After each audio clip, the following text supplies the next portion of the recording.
Hello there. Ruinous would like to thank our newest partners, Heil Sound. For 60 years, Heil Sound has provided innovative, professional, quality sound for stage, studio, broadcast, and of course, podcast. Grammy Award-winning artists and sound engineers worldwide trust Heil microphones for their legendary sound. I'm using the PR40 right now. It's great for voice and bass drum. To find out more about the full line of Heil microphones and products, visit heilsound.com. That's HeilSound.com. Check it out. I am super psyched to welcome our newest sponsor, Kuma Coffee. Kuma Coffee is a 100% independently owned roasting company right here in Seattle since 2008. Kuma is a 5-person team roasting over 100,000 pounds of exclusively high-scoring coffee each year. They source their coffees direct from origin and pay well over fair trade pricing to farmers. This guarantees the highest quality while supporting rural farming communities throughout the global south. And here's the kicker. They just launched an instant coffee. I travel a lot. I've tried tons of instant coffee, and Kuma is the best. It saves my buns in the morning, in the afternoon, and quite often before a show. Find their coffees at kumacoffee.com. That's KUMACOFFEE.com. Tour Stories / The Check-In is made possible by our friends over at Isotope. You know Isotope, and you know they are the best in audio repair, mixing, mastering, and general audio magic, like removing the heater sound that's going on right now. Thank you, Spectral Denoise. Head over to isotope.com for frequent deals on plugins for audio restoration, mixing, mastering, and more. That's izotope.com.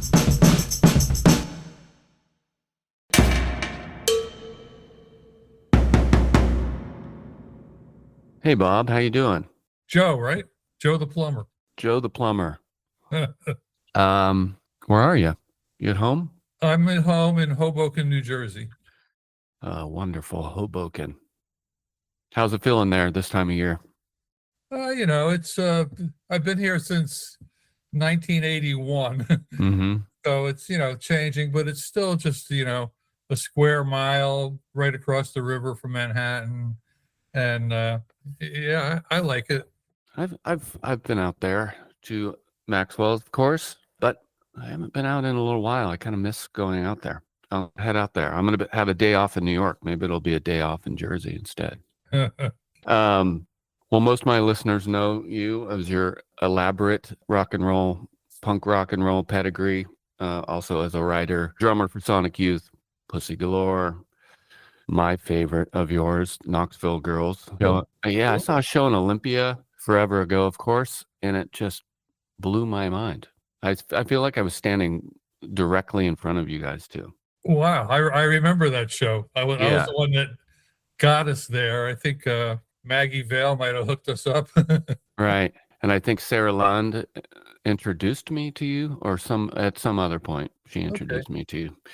But yeah, again, incredible experience in the rock and roll world, and you now have your first debuted solo record. It's called Beach Bongo Bloodbath. Comes out in Bar None on June 12th. And it's a collection of covers and originals. The standout are the covers for me. You've transformed some of these covers, like Love Comes in Spurts, Mississippi Queen, one of my favorite songs ever, Four Enclosed Walls. It is I'd say unconventional, for lack of better words, but it's a very exciting listen every second of these songs, because you don't know which way they're gonna turn. As a debut at this point in your career, why a largely covers record? Well, so from 2012 until the beginning of 2023, I guess, I was, touring the world with Lydia Lunch Retrovirus, and then after that with John Spencer and the Hitmakers. And both of those things came to an end around the same time. which was good because my girlfriend's health took a turn for the worse. So I had to take care of her. And so while I was doing that, someone asked me if I would perform a solo show. So I took on the challenge and I kind of put this crazy percussion setup together and performed like that, like 4 times. Mm-hmm. And the covers that I picked for the album are mainly because they were songs that I liked, but also songs that I felt I could play this percussion setup and sing at the same time. And so all the songs, all the covers on the album, except for Oink Oink by David Peel, were all performed live. In fact, Mississippi Queen, I think, was the first one I came up with. And so luckily I have a practice space recording studio here in Hoboken in this old factory building, which is the last remaining of the old world. And so I share it with my longtime friend, Mark C. from the band Live Skull. Mm-hmm. And so I just thought, well, hey, let me lay this stuff down. And it was very casual. It was like I would go in for a couple afternoons because I couldn't stay away from home for too long. And I would lay some tracks down, and then I would listen to them for a month, and then I would go back and add stuff and compose other things. And so it was very casual, and it was over the course of many months. And if you put all the recording time together, it would probably add up to like 6 days or something like that. Oh, pretty quick. Yeah. Well, pretty quick over the course of the year. Right. And you play all the instruments. There's theremin and drums and keyboards. Yes. And Mark plays the melodic keyboard on Pablo Picasso, but everything else I did myself. And, it was fun because I would overdub piano. I don't know how to play piano. And so it kind of took a journey from what I was doing live until up to what it actually became. So that was kind of the process. It wasn't even like, I'm making a solo album. It's just it got to a certain point where I thought, hey, this is pretty cool. And, Bar None Records has their offices in the same building where our recording studio is. So I presented it to them, and then, they really dug it, and that was that. I'm coincidentally in the middle of covers only record, and your versions of these songs is making me rethink everything I've been doing. And I've been working on it for 2 years, 3 years too. Well, I'd like to play a little bit of Mississippi Queen. Okay. Here we go.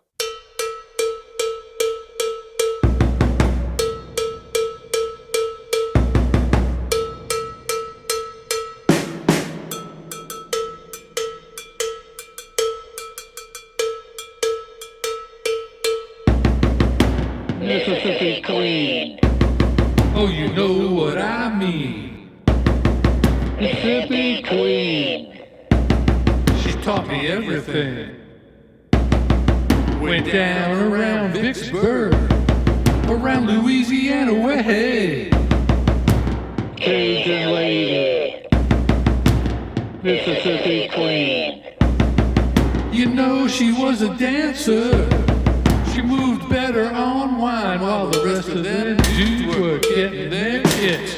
Boy, I beg your pardon, I was getting mine. Mississippi Queen.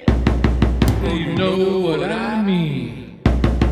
Mississippi Queen. She taught me everything. The lady, she asked me if I would be her man. I love that. Not all music puts a smile on my face either. Most of these covers do.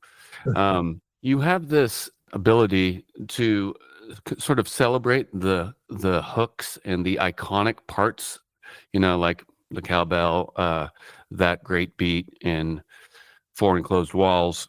you celebrate it, and you also kind of destroy it. And you kind of set it up on a pedestal, and then you know, destroy it. And I like that quality of all these songs. Awesome. When you choose a cover, for one, I guess, how do you choose a cover, and how do you choose to interpret it if you make that decision? Well, it all, like I said earlier, it all came out of those solo performances. And so, yeah, the covers were mainly picked because they were songs that I liked, but also I was able to play this crazy setup and sing them at the same time. And yeah, I mean, I can't say there was a ton of thought that went into it.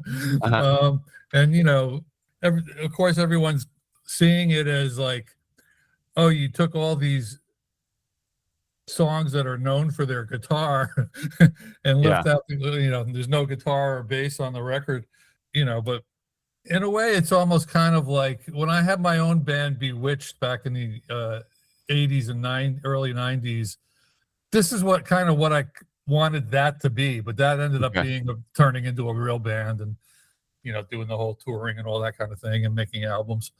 But, you know, it's just basically me having fun. There wasn't a ton of thought that went into it. You know, I was just casually thinking of things and then laying it down. And, you know, it's a very short record. Yeah. And back a little bit to the recording, you said they were basically one takes, and were you singing and playing, or did you overdub? I overdubbed. Yeah, no, I laid down the basic beats, singing it in my head, and then I laid down the vocals, and then, you know, and then slowly all those overdubs, and then there was, you know, things that I kind of, you know, some of those instrumental short pieces I kind of like put together as I was working on the album. And because like the live performance, you know, I sang a lot of those covers, but I also did a lot of like jazzy kind of improvising, you know, with the setup with the marimbas and the big bass drum and the bongos, you know, a lot of bongos on this record. Yeah. Though, you know, sometimes the drums are tripped out, as a drummer, I was listening to this record, and when you can just kind of get what the room captured, that they sound really good. Yeah. Well, part of it was because of that. You know, I used to work for this equipment van rental place. And at one time I was emptying out a public school, and they gave me this gigantic, you know, marching bass drum that's like from the 30s or something. Yeah. Like that. And, you know, when you have the actual product, you'll see a photo of my setup. I'm playing it in the studio. And so, you know, that's got the good sound. And, you know, and, you know, Mark's been recording things there. The second album by the Wolf Manhattan Project was recorded in this place. And Mark has recorded like the last 4 current time Live Skull albums there. And, you know, and then different people go in there and record. It's, you know. Yeah, it's a great sounding place. I'd like to go record some drums in there. Yeah. Any plans to play these live?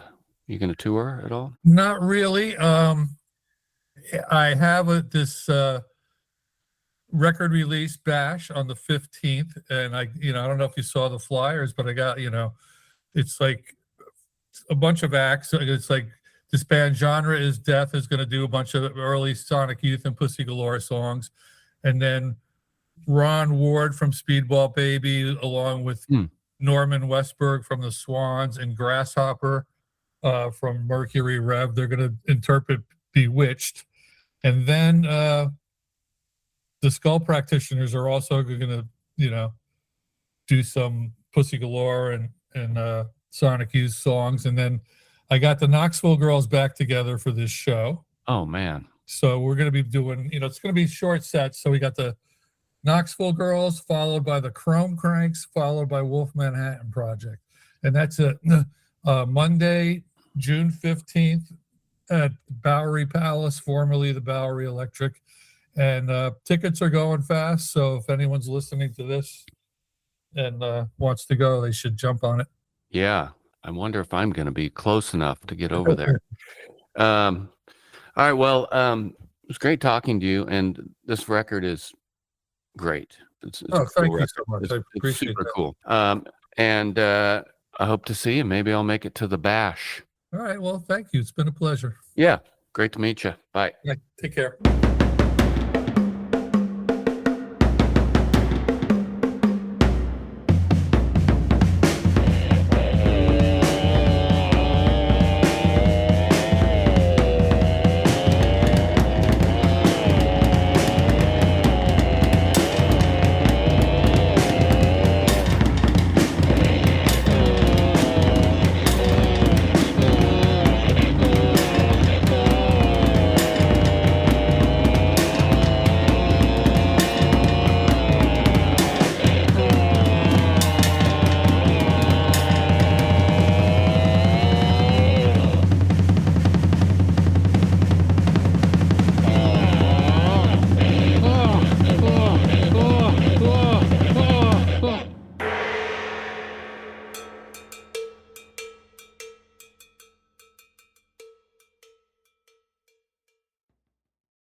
Tour Stories is supported by the great Distrokid.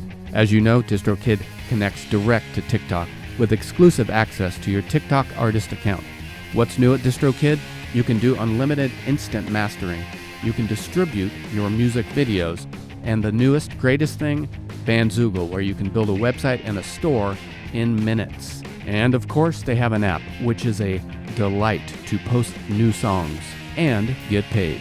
Tour Story listeners get 30% off at distrokid.com/VIP/tour stories. Distrokid. Get your music out there.